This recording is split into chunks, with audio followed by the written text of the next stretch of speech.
Mesdames, Messieurs, chers amis Toastmasters, je suis ravie de vous accueillir aujourd'hui pour cette masterclass consacrée au renforcement des compétences managériales. Je suis convaincue qu'au cours de cette session, nous allons explorer ensemble des approches, des outils, des bonnes pratiques, j'allais dire, qui certainement vont nous permettre de rendre plus efficace notre leadership. Je vous souhaite donc à toutes et à tous une excellente session riche en apprentissage et en partage. À présent, je m'en vais introduire cette personne. Celle-là qui va nous accompagner, qui va accompagner notre formateur tout le long de cette session. Il s'agit du modérateur. Allons donc à sa découverte. Il est qui? Il fait quoi? Il s'appelle comment? Chers amis, notre modérateur a fait ses premiers pas dans le mouvement Toastmasters en 2017 et précisément dans le club Yaoundé. Il est devenu plus tard président de Mount Cameroon Toastmaster Club. Pour ce mandat en cours, il occupe la direction du secteur 37 de la division H. Qu'en est-il de sa vie professionnelle? Hmm. Il est un universitaire, oui, enseignant de traductologie. Allez chercher ce que c'est. Il est enseignant d'anglais, de français et actuellement, il est en train de finir, il est en cours de finalisation de sa thèse de doctorat. Il est coach, il est mentor pour les tests de français tout public, pour les tests de connaissance de français pour tout public. Un coach, un mentor. Il est le traducteur principal au ministère de l'administration territoriale du Cameroun, bien sûr. Et parfois, il interprète lors des conférences. Il est passionné du sport, passionné de la littérature, oh, de la culture générale. Et il m'a soufflé que son inspiration est venue d'une citation de Eleanor Roosevelt qui dit ceci, écoutez, la vie appartient à ceux qui croient en la beauté de leurs rêves. Mesdames, Messieurs, je crois que vous connaissez de long en large celui-là qui va nous aider, qui va modérer cette spéciale séance. Envoyez des cœurs, envoyez des émoticônes, s'il vous plaît. S'il vous plaît, envoyez des cœurs, des émoticônes et ensemble, nous allons recevoir notre modérateur, Adrien Belmondeng. Bonsoir. Bonsoir. Bonsoir. C'est à l'évidence un insigne honneur que de participer à cette session. Je vous remercie d'avoir daigné pointer votre curseur sur ma modeste personne pour présider aux échanges de ce jour. J'ai, comme tout le monde, de nombreuses attentes en termes de formation et le thème est fort aguicheur, affriolant, renforcement des capacités managériales. Et donc, sans plus tarder, je vais parler, je vais remercier dans un premier temps la DTM Edith pour cette fouille et cette trouvaille exhaustive qui énonce avec une véracité et une profondeur impressionnante mon identité multidimensionnelle, tant professionnelle que Toastmaster, parce que Toastmaster fait partie de mon identité. C'est une famille à laquelle je suis très heureux, très honoré d'appartenir. Voilà.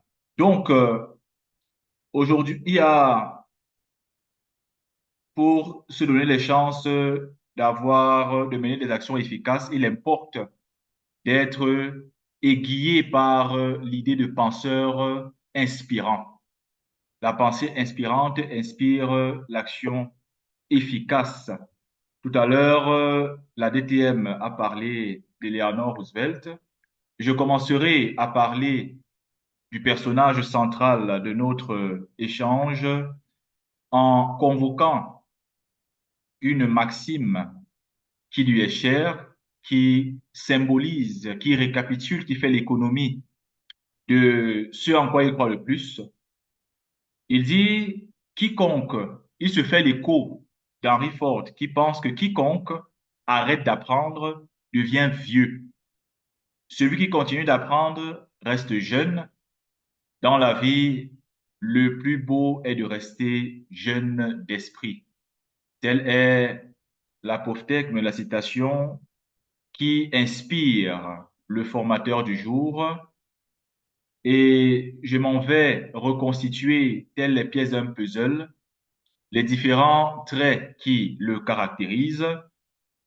Il est Toastmasters depuis août 2009, past president de WAGA, Toastmasters, past ancien directeur du secteur 7, ancien directeur de la division C DTM depuis 2016, président du comité qualité des clubs au sein de l'équipe CGD du district 130, membre du groupe des formateurs du district 130, membre, parrain et mentor de plusieurs clubs au Burkina Faso, dont membre d'honneur du Ouaga Forum. Au plan professionnel, cet homme d'exception, notre formateur, celui qui nous surplombera de ses lumières sur ce thème fort évocateur, est le chef de l'unité de coordination informatique au CILSS, comprenez en cela comité inter-État de lutte contre la sécheresse dans le Sahel. Il est certifié en management des services informatiques, certifié des, en management de la sécurité de l'information. Il est formateur certifié en management de la sécurité des systèmes d'information. Au-delà de cette liste exhaustive de compétences, ce monsieur a également un côté jardin secret puisqu'il aime la lecture et les voyages. Il est comme moi, passionné de football. Mesdames et messieurs, l'on passerait la soirée à présenter l'ensemble des traits qui caractérisent ce formateur, cet homme d'exception. Veillons donc sans plus tarder à envoyer des cœurs et accueillir comme il se doit Robert, le DTM Robert Sanama. Sous vos ovations, s'il vous plaît. Merci, bonsoir, merci beaucoup, mon cher Adrien. Merci pour cette présentation. Et bonsoir, cher Toastmaster, chers leaders, chers participants. Et je ne sais pas si le Zoom Master peut me permettre de partager mon écran. Oui, DTM, allez-y. Not yet, hein? Not yet. Ah, cette fois, c'est bon. Voilà. Voilà, pendant que je partage mon écran, j'aimerais très sincèrement vous dire merci d'être là, merci d'être présent et à travers cette salutation, mes remerciements au TLI Chair, notre cher ami DTM Edith, pour la confiance et toute son équipe. Et nous allons, pendant ce temps, échanger sur justement ce thème. Mais avant, pour qu'on soit sûr qu'on est bien connecté, j'ai deux galeries d'images que je vous présente et vous allez me dire quelle galerie vous choisissez et puis et pourquoi. Et puis certainement, vous avez des raisons qui peuvent tenir la route. Alors, je commence par celle qui est juste en haut. Vos commentaires sur cette image, sur ces images, qu'est-ce que vous en pensez? Et puis, surtout en termes d'ambiance. Et puis, quel résultat vous pouvez espérer de cette ambiance-là de travail? Et sous le contrôle de notre cher modérateur. Des réactions dans le chat où vous ouvrez votre micro et vous réagissez. Qu'est-ce que ces images vous disent?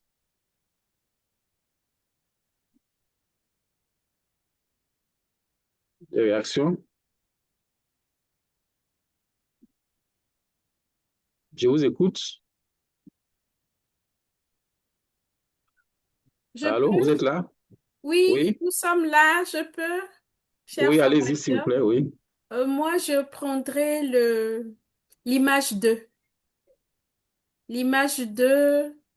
Et peut-être, il y a la deuxième série d'images arrive, hein? La deuxième série d'images est là. Ah, En d'accord. haut, vous avez justement des images et puis là, vous avez juste en haut une série et en bas une autre série. S'il y a un choix à faire entre la première série et la deuxième, laquelle série prenez-vous? Et pourquoi? Et puis, surtout, vous avez des attentes à travers ce type d'image. Allez-y, s'il vous plaît. Donc, moi, je prendrai le deuxième lot d'images. D'accord. Simplement Et parce que, d'abord, pour la première image, je peux imaginer qu'il y a un manager avec son collaborateur qui sont oui, en train de travailler. Je vois qu'il y a une bonne collaboration. Les parfait. visages sont gais. Et puis, Super. on a un regard attentif vers l'autre qui est en train de Formidable. nous expliquer quelque chose. Ça, c'est ce Exactement. que je lis sur la première image. La deuxième image vient encore renforcer la première avec un soutien mutuel d'un groupe qui travaille. Donc, on est en train de partager ensemble le même objectif et nous allons tous dans la même direction. On constate qu'il y a un sourire, on constate qu'il y a un regard attentif sur un problème certainement autour du manager. Donc, voilà. Voilà, formidable. Donc, je sais que la plupart de vous, sans interroger d'autres personnes, vous avez ce même point de vue. En haut, c'est sûr que l'ambiance est un peu électrique et à coup sûr, en termes de résultats, on ne peut pas espérer grand-chose. Et en bas, l'ambiance est cordiale. D'abord, euh, une certaine confiance. Vous voyez, il y a le manager avec certainement un employé. Vous savez ici à travers l'image que l'ambiance est cordiale. Le manager bien entouré, qui est bien écouté, qui écoute, et enfin le manager qui prend la parole et tout le monde écoute. Et conséquent, si ça a choisi entre les deux types de galeries, il y a le choix est net, c'est le deuxième type. Et c'est cela pourquoi nous sommes là aujourd'hui. Comment renforcer nos compétences managériales pour justement atteindre des résultats escomptés et puis espérer l'amélioration profitable à une communauté. Alors pour cela, j'aimerais tout de suite vous dire que l'objectif, c'est de voir comment renforcer vos compétences managériales et puis proposer des stratégies pour que justement vous puissiez améliorer ces compétences. Et entre-temps, nous allons nous exercer par des cas pratiques pour essayer de voir comment on peut trouver des solutions à des problèmes, des cas précis qui peuvent nous permettre d'améliorer nos compétences. Et pour cela, je vous propose le plan qui suit. Dans un premier temps, nous allons parler des principes des compétences managériales. En deuxième point, nous allons parler de hard skills et puis soft skills. lesquelles sont nécessaires pour le manager. Et troisièmement, nous allons parler des compétences clés d'un bon manager d'équipe. Et puis, il y a un élément très important dans le management, c'est l'intelligence émotionnelle. Et nous allons voir ce que c'est en relation avec le management. Et enfin, c'est un peu là qu'on va atterrir de la plus belle des manières, des stratégies claires, nettes, pratiques pour développer nos compétences managériales. Alors, déjà, on peut définir la compétence managériale comme la capacité d'un manager à mobiliser un ensemble de savoir-faire et de savoir-être. Je voulais ajouter de savoir-faire faire. C'est une compétence qui s'impose. Et puis, tout ceci pour diriger une équipe et dans l'optique d'obtenir des résultats, une amélioration de performance collective. Donc, cela signifie que le manager doit avoir un certain nombre d'aptitudes pour pouvoir conduire une équipe et espérer des résultats. Alors, quand on regarde ce graphique, ce schéma, au cœur de ce schéma, il y a les compétences managériales. Alors, vous voyez qu'il y a plusieurs types de compétences. Donc, vous avez du haut, ce sont les compétences techniques qui sont attribuées généralement au manager. Il est d'abord bon techniquement. Ensuite, il y a des compétences interpersonnelles et enfin des compétences conceptuelles. Alors, pour des compétences techniques, et c'est sûr que quand vous êtes informaticien, vous avez des compétences bien précises en fonction de votre profil, en fonction de ce que vous faites. Et puis, quand vous êtes avocat, etc., vous avez ces compétences techniques-là. Un manager, il doit en avoir. Alors, juste à côté, il y a ces compétences interpersonnelles. Ce sont toutes ces interactions avec les autres collaborateurs. C'est important. Et ça, ce n'est pas de la technique, mais sans ce type de compétences, ça va être difficile qu'on puisse travailler de façon à réussir techniquement.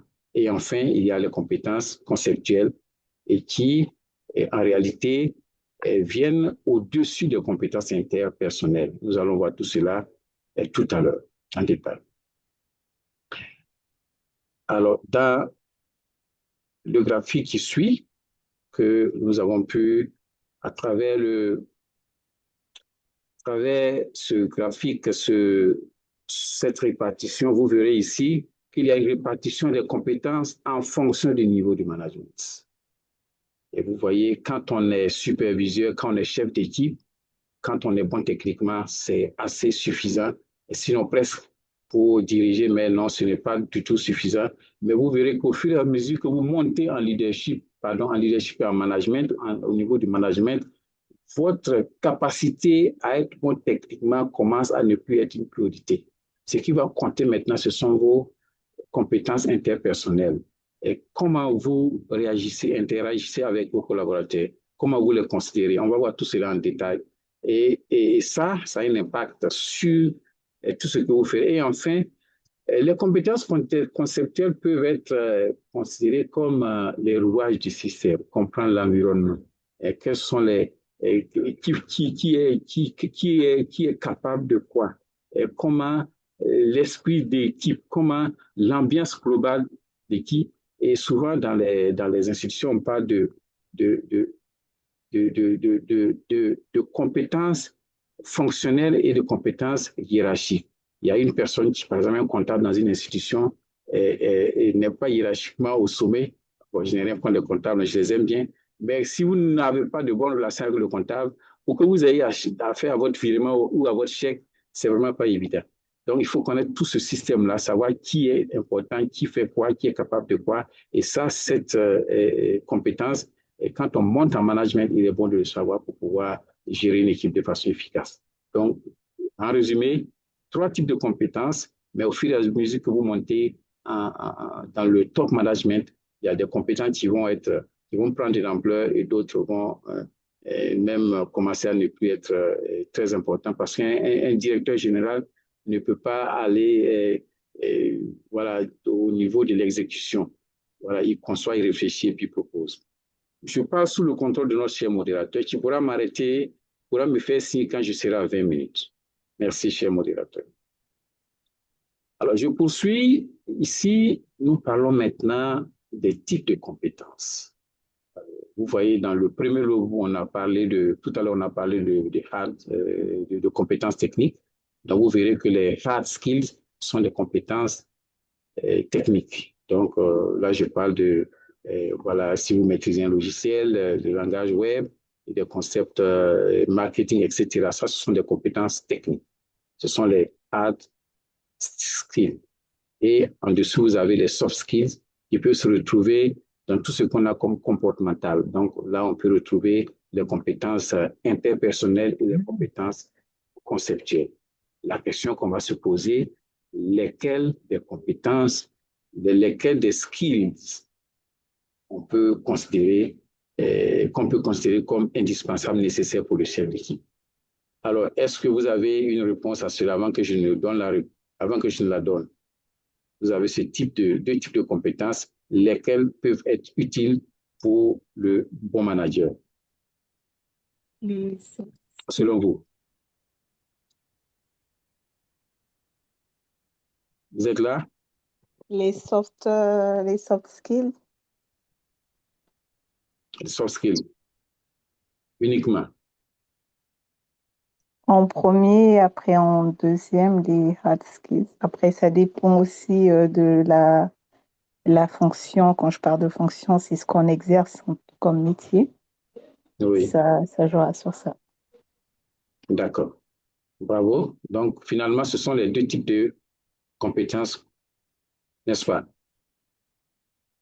Effectivement, c'est vrai, quand on est techniquement bon, c'est très important, mais on a besoin d'avoir des compétences. Merci beaucoup, Sonia. C'est bien, Sonia. Merci pour la réaction, pour la réponse. Les deux types de compétences sont nécessaires.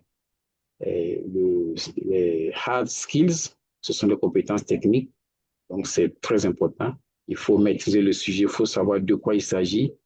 C'est très important, mais il va falloir que vous ayez des compétences relationnelles pour faire passer le message ou pour favoriser la cohésion d'équipe.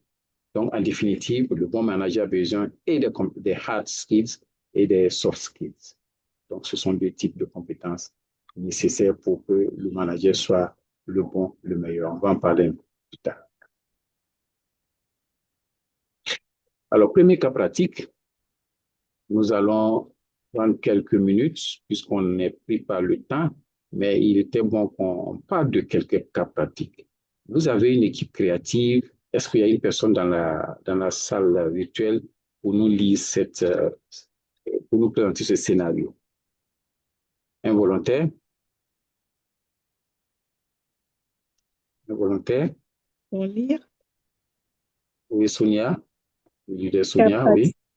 Cas pratique. Scénario. Une équipe créative est démobilisée par un manager trop directif. Assez de commandement, contrôle, surveillance. Voilà. Voilà un cas pratique. C'est pas rare et que dans une équipe qui tourne bien, qui fait plus de créativité, subitement se voit démoralisé, n'est plus enthousiaste, donc ne crée plus, et parce que tout simplement le directeur, le manager est trop directif, il a assez de commandements et contrôle beaucoup. Alors, qu'est-ce qu'on constate ici? Le constat que vous faites, c'est lequel déjà? On va se focaliser sur l'équipe. L'équipe est déjà créative, n'est-ce pas? Et le manager, il doit avoir quelques soucis dans son management, n'est-ce pas? Réagissez, s'il vous plaît. Des réactions? Oui, M. Zongo. Oui. Merci pour la parole. Le manager ici, pour moi, il n'arrive pas à intégrer les soft skills dans son style, dans sa conduite d'équipe, ce qui crée des désagréments au sein de son équipe. Donc, les résultats ne sont pas, en tout cas, au rendez-vous, ne seront pas au rendez-vous, à mon avis. Merci. Oui, ça va être difficile. Alors, donc, merci beaucoup, cher ami Zongo. Donc, vous voyez, ça va être difficile pour le manager parce que justement, apparemment, il y a un manque de confiance. Il y a un manque de confiance. Et puis, il a un souci là, parce qu'il veut tout voir, il veut tout suivre. C'est difficile. Donc, ce qu'on va conseiller ici pour ce manager, qu'est-ce qu'il peut faire, qu'est-ce qu'il doit faire pour que son management puisse permettre à l'équipe d'être encore plus créative?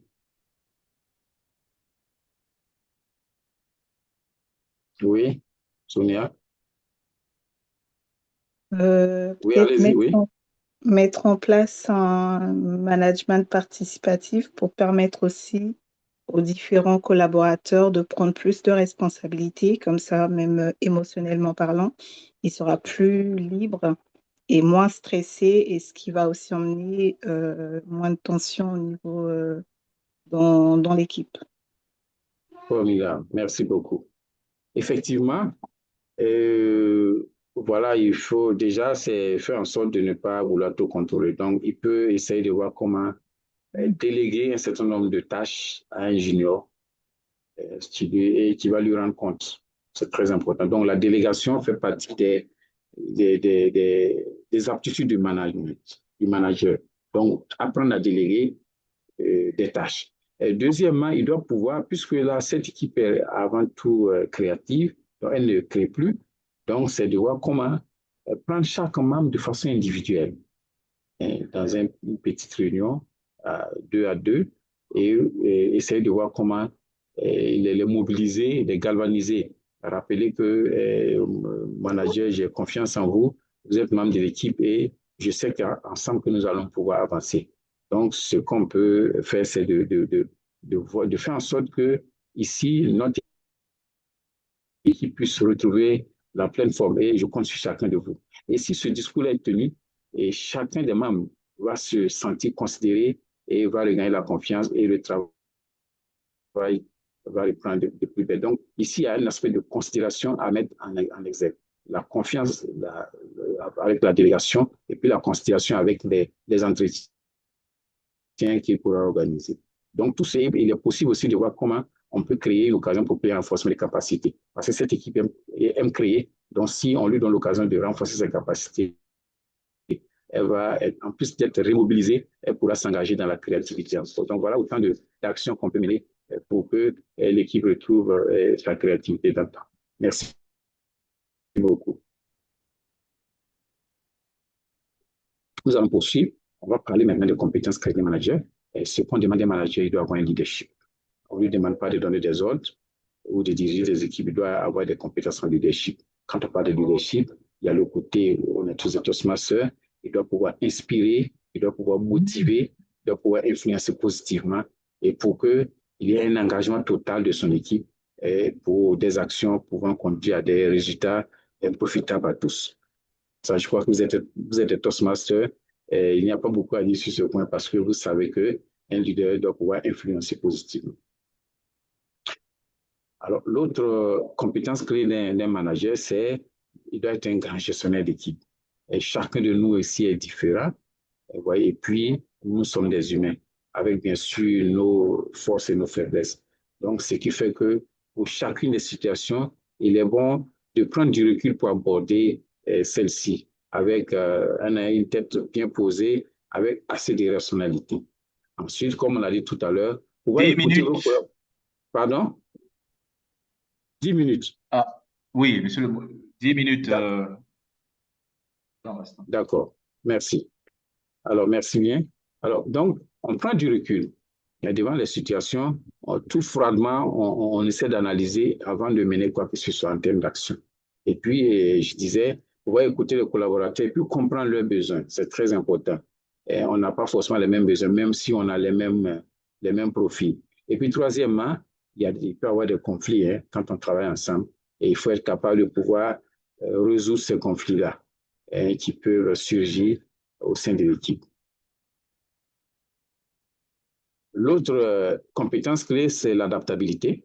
Donc, le leader, le manager doit pouvoir s'adapter rapidement à son environnement. Vous êtes réputé, vous devez gérer du monde. La première des choses, c'est de savoir, vous n'êtes plus dans l'ancienne boîte, vous êtes dans une nouvelle boîte. En tout cas, ou bien vous devez gérer votre équipe, créer une entreprise. Il est bon de savoir tout de suite l'environnement et puis s'adapter. Ensuite, Vous devez être à même de gérer au mieux les situations. Toutes les situations ne sont pas favorables, donc il va falloir tout faire pour gérer et les situations favorables et les situations qui sont défavorables. Donc, vous devez faire preuve d'adaptabilité, pouvoir vous adapter au changement, et ce qui n'est pas rare du tout. La quatrième compétence clé, c'est la communication interpersonnelle. Vous devez pouvoir créer une sorte d'interaction efficace avec vos pairs. Communiquer efficacement, on va en parler plus loin, avec les membres de votre équipe. Donc, la communication interpersonnelle d'un chef d'équipe s'exprime de trois manières, on le voit souvent. Il y a la communication verbale, il y a le message, et puis il y a ce qu'on appelle la communication paraverbale, pardon. Il y a le ton, le débit, et ça c'est du paraverbal. Et enfin, il y a du non-verbal, donc ce sont des non-dits, ce que vous n'entendez pas, mais qui en fait existent, et il y a même souvent de l'influence. Et l'expérience a montré que pratiquement plus de 70%, sinon plus de 70% de la communication est plus non-verbale. Et ce qui n'est pas dit est souvent même plus puissant, plus impactant que ce qui est dit. Donc, vous devez pouvoir maîtriser tout ceci et puis communiquer efficacement avec les membres de votre équipe. Alors, le deuxième cas, c'est un cas, nous allons parler du changement tout de suite. C'est sûr qu'il n'est pas rare que le manager puisse être confronté à un changement. Est-ce qu'il y a un volontaire dans la salle virtuelle pour lire ce deuxième cas? Un volontaire, s'il vous plaît. OK. L'entreprise implémente un nouveau logiciel de gestion provoquant la résistance des employés et une baisse de productivité. Voilà. Donc, qu'est-ce qu'on constate ici? Il y a du nouveau, hein? Il y a du nouveau et un nouveau logiciel de gestion. Donc, les employés, ils sont un peu, voilà, un peu perdus. Donc, il y a une sorte de, voilà, ça c'est une jeune rébellion là, qui s'érige et à même de, voilà, d'impacter la productivité. Donc, le manager, il y a eu un problème ici. Parce que quand on arrive à la résistance, c'est que il y a peut-être une surprise. Qu'est-ce que le manager n'a pas fait qu'il devait faire?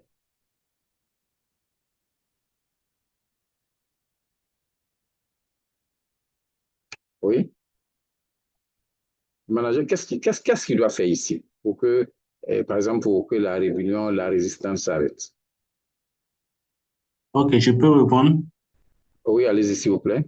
OK, pour moi, le manager devait impliquer l'ensemble de ses collaborateurs, voilà, pour les expliquer le tenant et les aboutissants de ce nouveau logiciel.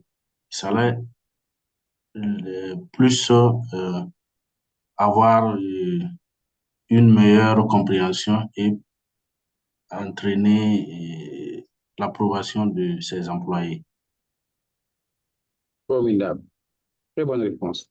Effectivement, dès que vous avez décidé, vous, en tant que manager, qu'un nouveau logiciel est nécessaire, avant cela même, il faut que le besoin se fasse sentir. Et donc, vous devez faire, le projet doit être accepté par les employés. Donc, il faut que les parties prenantes soient impliquées et dans le choix du système, et puis donc, à même d'être disposées à accompagner le projet. Donc, ça va demander, donc en amont, il faut une longue explication, les raisons du changement. Certainement, c'est pour revoir notre façon de fonctionner, pour être plus efficace, etc. Il faut l'expliquer à toutes les parties prenantes. Et si ça c'est fait, et certainement engager une formation, et puis rassurer tout le monde que cet outil qui arrive là, c'est pour améliorer nos performances, donc tout le monde va en profiter, l'entreprise va connaître une meilleure productivité. Donc il y a un souci ici, il n'a pas communiqué, il n'a pas donné les raisons qui ont poussé à ce changement de logiciel. Donc si ça c'est bien fait, normalement, tout doit repartir de plus belle et les employés pourront accompagner le projet parce que tout le monde se sent concerné et à la fin du processus, chacun va profiter des bienfaits de l'arrivée de ce nouveau logiciel. Merci. Alors, nous allons parler maintenant de l'importance de l'intelligence émotionnelle dans le management. Alors, chacun de nous ici a des émotions. On dit que le sentiment est précieux, mais nos réactions ne sont pas toujours saines. C'est cela, l'intelligence émotionnelle. Et l'intelligence émotionnelle ici, c'est cette capacité à identifier et à comprendre et à gérer et exprimer nos propres émotions. Et puis le deuxième volet de l'intelligence émotionnelle, c'est pouvoir décoder et puis influencer les émotions des autres. Donc cela est très important parce que tout simplement, quand on parle d'émotion, c'est encore une fois, comme on l'a dit tout à l'heure, c'est ce qui est non dit.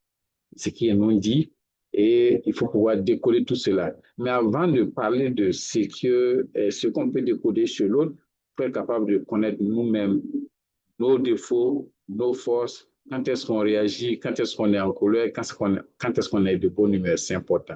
Cela va impacter notre façon de gérer notre équipe et puisque nous visons des résultats, il est très important de bien gérer, d'avoir une intelligence émotionnelle élevée. On va en parler tout à l'heure. Alors, Daniel Goldman, qui est un spécialiste dans le comportement, et puis Andrew Campbell, qui sont très connus dans ce domaine, ils ont beaucoup écrit là-dessus. Ils ont proposé 5 éléments dans l'intelligence émotionnelle. Le tout premier élément, c'est la conscience de soi. Donc, chacun de nous doit connaître ses forces, ses faiblesses. Le deuxième élément, c'est l'autorégulation. Je dois pouvoir savoir, je dois pouvoir contrôler et gérer mes humeurs. C'est très important. Et troisièmement, c'est de saisir que je dois déjà être heureux de savoir que je fais quelque chose de grand. C'est la motivation. Et puis quatrième, c'est l'empathie, pouvoir se mettre à la place des autres. Cet élément est très important. Quand on arrive à se mettre à la place de l'autre, c'est une bonne base pour qu'on puisse collaborer. Et enfin, il y a ce dont on a parlé tout à l'heure, ce sont les compétences sociales. Tout ce qui est lié à notre interaction avec les autres. Et c'est là qu'une autre forme de fonctionner arrive, c'est ce qu'on appelle la communication respectueuse. Ça, c'est le socle des compétences sociales. Alors, pour l'intelligence émotionnelle, on dira que le fait de pouvoir se mettre à la place des autres et de faire preuve d'empathie, cela signifie que nous sommes des excellents leaders et puis de bons managers. Donc, c'est très important de travailler pour élever notre intelligence émotionnelle qui n'a pas de lien avec le quotient intellectuel. Alors, ce qu'on recommande ici, pour ce qui est de l'intelligence émotionnelle, un bon manager doit garder sa mauvaise humeur en dehors du lieu de travail. Je ne vous apprends rien. La mauvaise humeur est comme la grippe, elle est très contagieuse. Est-ce que je serai à l'aise pour aller poser mon problème à un patron qui est déjà fâché? Non, c'est pas évident. Ou est-ce qu'un manager peut s'approcher d'un employé qui est de mauvaise humeur? C'est pas évident. Donc, le manager, lui particulièrement, il doit faire en sorte que s'il est de mauvaise humeur, qu'il travaille en entrant dans le bureau, qu'on ne sente pas qu'il est de mauvaise humeur. Ça, c'est très important. Donc, garder sa mauvaise humeur en dehors du lieu de travail. Ce qu'on demande aussi au manager, c'est les décisions. Il faut faire attention aux décisions. Quand on prend une décision, quand elle est mauvaise, quand la décision est mauvaise, ça va être compliqué. Tout le monde peut prendre une mauvaise décision, mais les managers doivent s'en priver. Et l'histoire retient que de grandes mauvaises décisions ont créé des événements dans le monde. Et les 10 plus grandes mauvaises décisions parmi lesquelles on peut... Oui? En 1 minute. On sera à 20. Oui, en 1 minute, dans 1 minute, on aura terminé la phase, la formation et on devra entrer à la phase question-réponse. D'accord. Donc, je vais poursuivre. Bon, là, je vais essayer d'avancer parce que j'ai inclus aussi les exercices. D'accord. Alors, donc, je parle de mauvaises décisions qui peuvent avoir un impact et je prends un exemple, le cas du Titanic, ça a été une décision terrible. Vous voyez que ceux qui étaient dans le bateau n'avaient pas de protection. Le bateau n'avait jamais été testé. Et même le timonier qui a voulu contourner l'iceberg, il a fait le choix lui-même. Conséquence, 1500 morts. C'est une des grandes tragédies de notre ère. Donc, vous voyez les conséquences d'une mauvaise décision. Alors, est-ce que vous allez aujourd'hui dans un cyber ou bien dans une alimentation, dans une épicerie, est-ce que vous serez heureux de pouvoir venir là-bas lorsque le serveur a été impoli et a eu un comportement désagréable, exécrable à votre endroit? Ce n'est pas évident. Donc, l'impolitesse du manager peut se payer le plus fort sur le lieu de travail. Donc, le manager doit servir de modèle à tous ses membres. Et puis ensuite, il doit être capable de pouvoir écouter tout le monde. Quand on écoute religieusement les uns et les autres, on est difficilement désagréable, on est rarement impoli. Donc, il est bon de cultiver justement ce respect. Ce respect, en tant que manager, je dois considérer les autres comme moi-même. Donc, je dois être poli.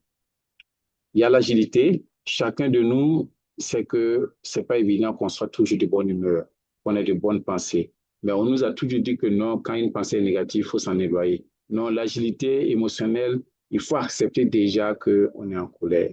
Je suis en colère, mais est-ce que je ne peux pas me calmer?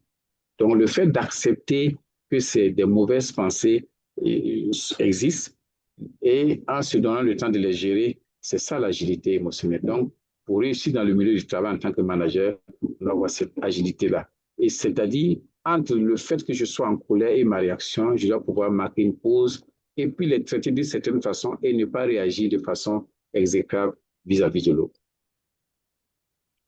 Alors, le tout dernier point, c'est ce qu'on appelle le feedback. Toastmasters parle de l'évaluation constructive. Donc ici, il faut accepter les critiques, il faut accepter le point de vue des autres.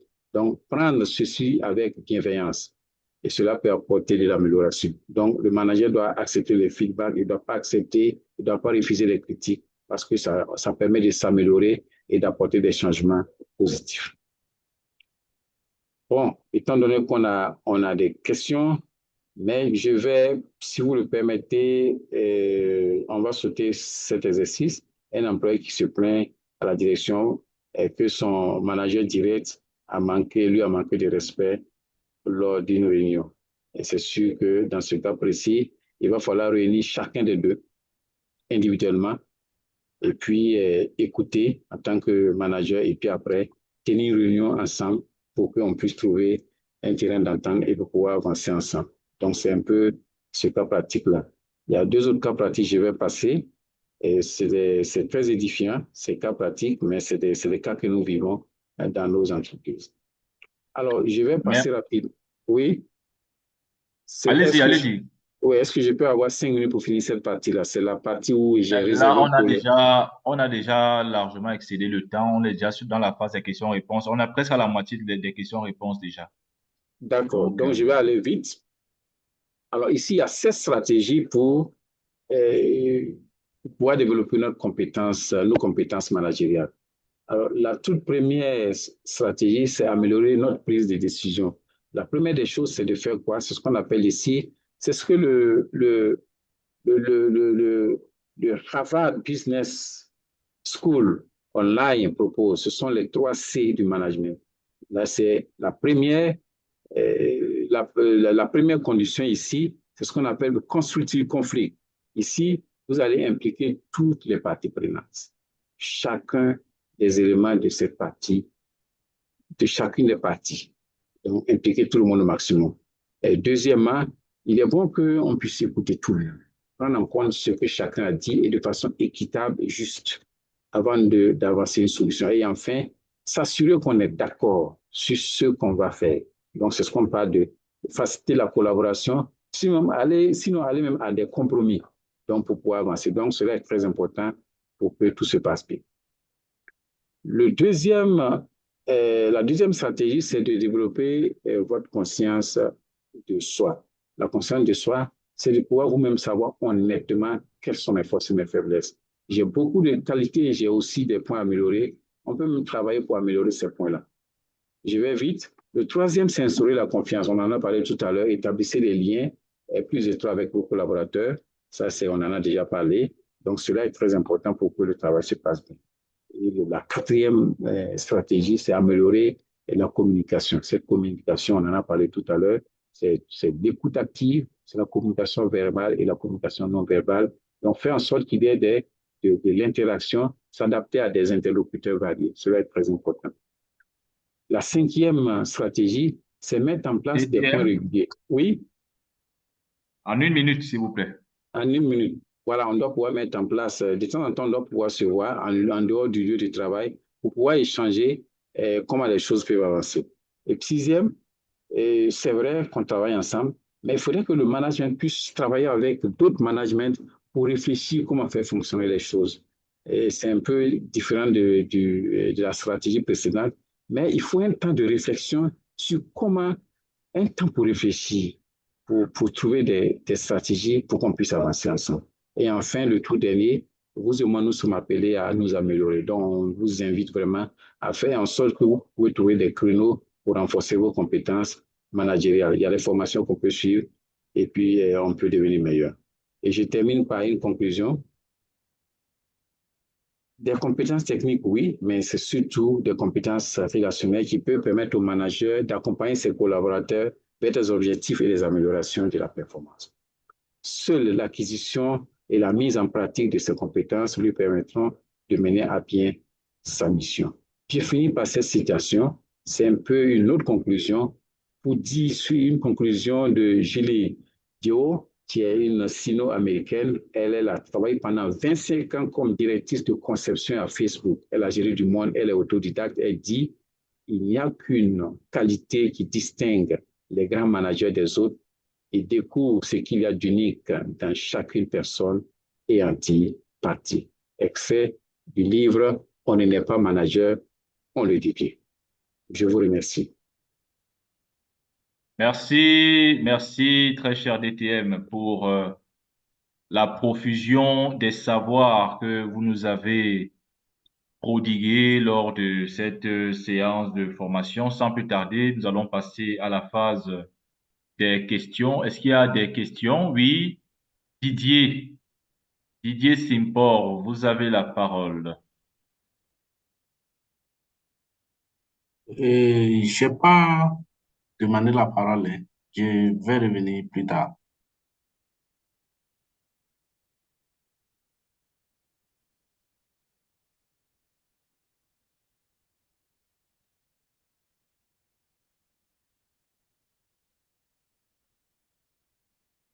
Il y a des questions?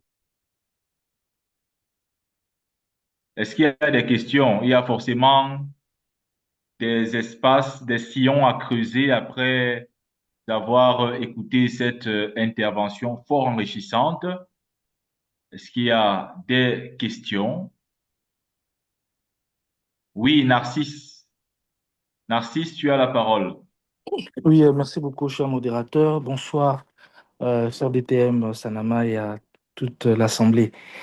Bon, ma question, elle est assez particulière. Dans les exemples de DTM, il évoquait le fait que, par exemple, en réunion, un supérieur hiérarchique parle mal à son subalterne et vous, en tant que top manager, comment vous gérez?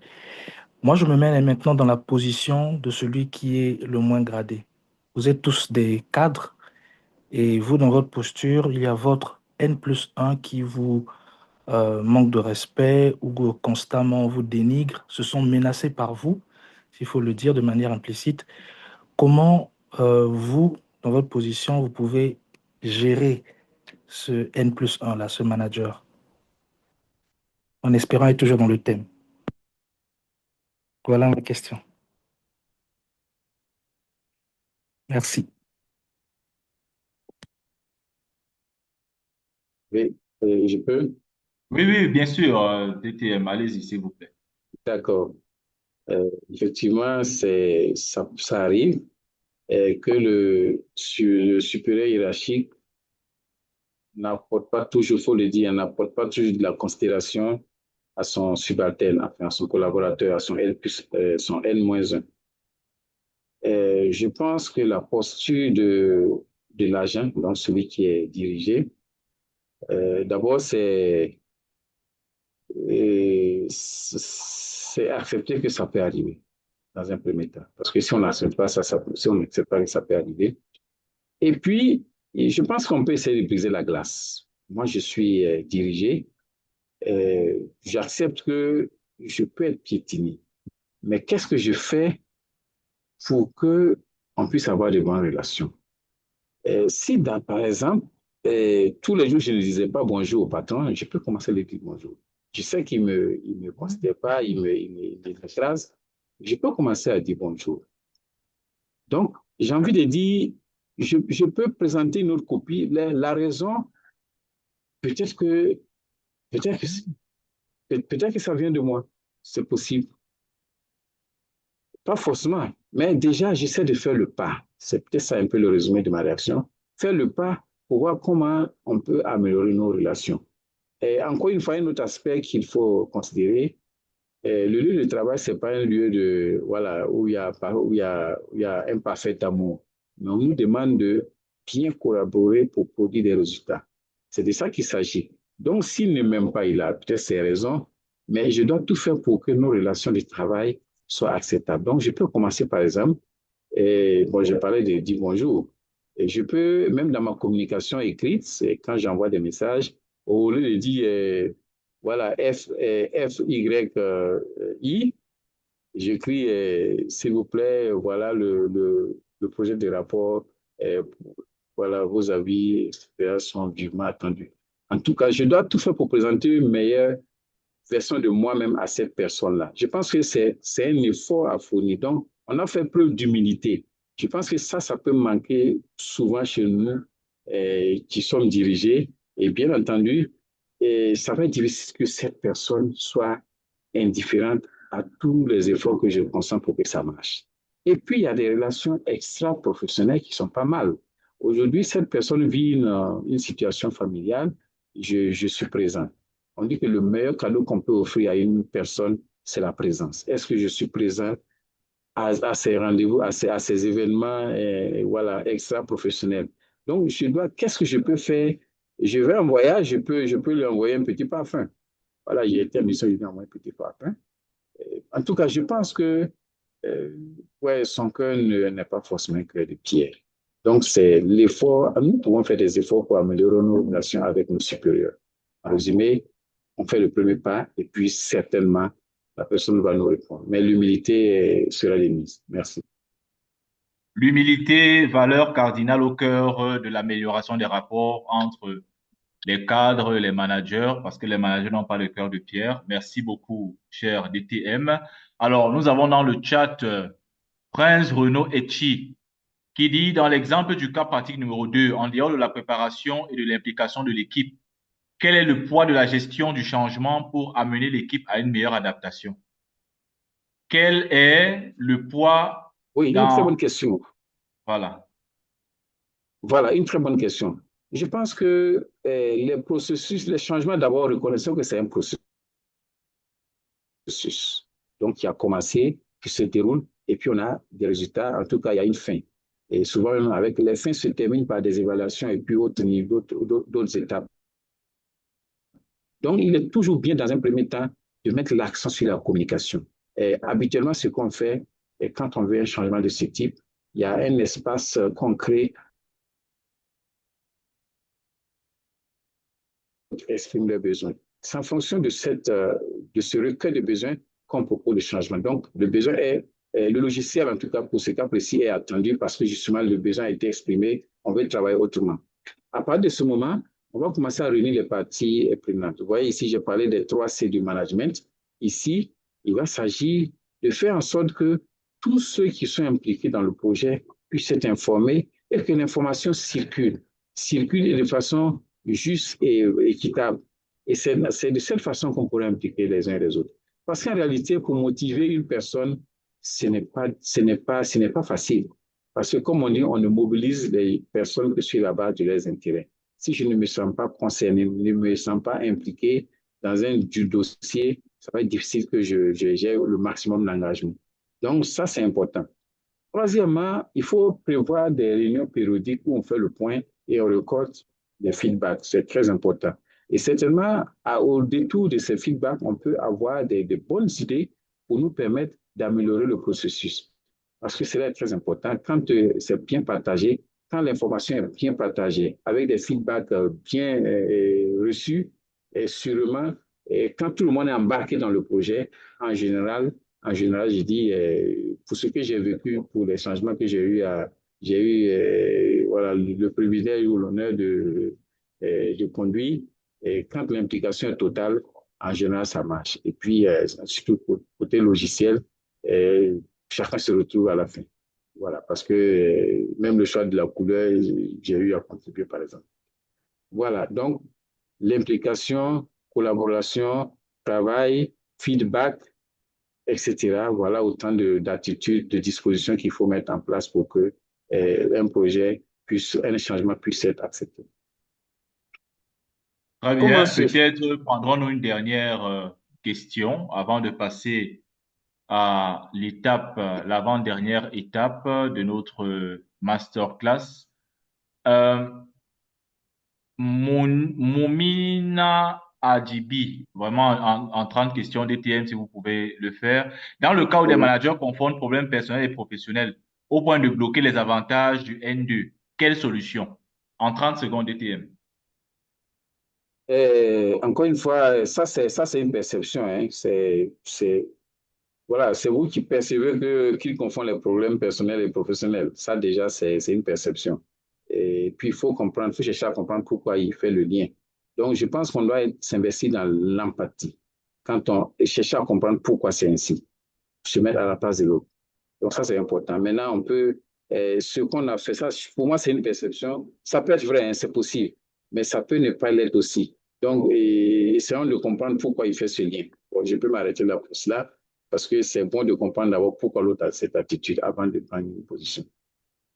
Merci infiniment, cher DTM. On ne pourra malheureusement pas prendre d'autres questions. Nous allons donc, sur ces mots, remercier tous ceux et celles qui ont participé à la phase des questions-réponses. Et nous allons, sans plus tarder, évoluer vers l'ouverture de l'espace surprise. Je crois que pour ce faire, je vais repasser la parole à ODTM Edith. Merci beaucoup. Merci, cher modérateur. Merci à notre formateur. Je vais demander aux participants de rester et de poser leurs questions à la fin de cette masterclass. Il y aura l'espace ouvert pour vous et vous pouvez poser les questions. Mais nous continuons rapidement pour finir avec notre masterclass. Voilà.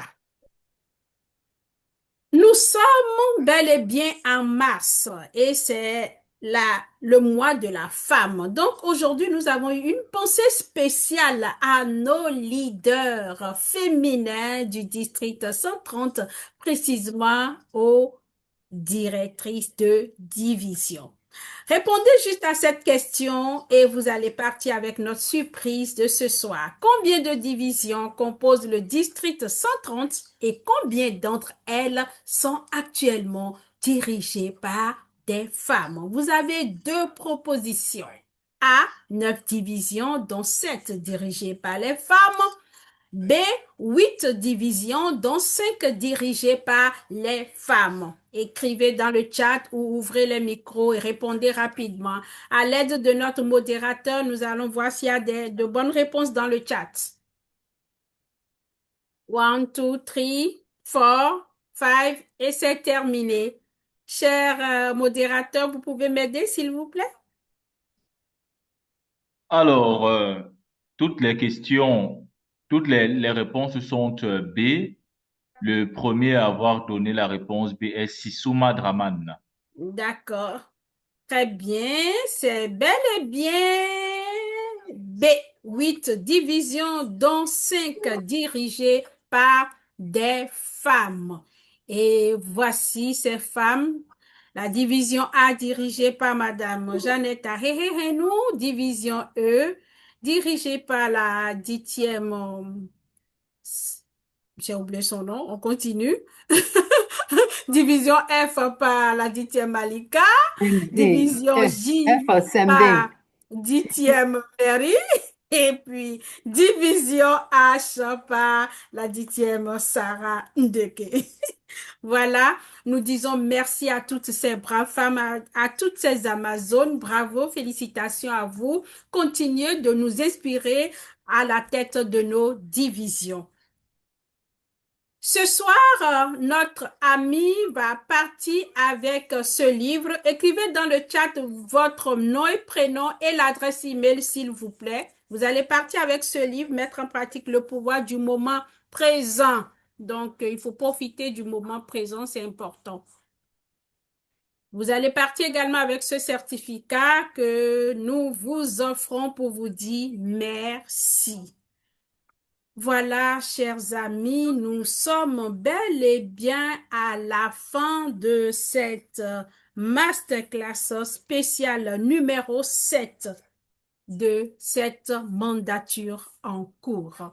J'espère que les outils, les idées reçues ce soir nous inspireront dans notre rôle de manager ou participant à une équipe de travail. Merci pour votre participation. Toute l'équipe de Toastmaster Leadership Institute vous donne rendez-vous le 9 avril 2026 pour un autre numéro de sa masterclass. Bonsoir chez vous. Thank you. Merci. Merci.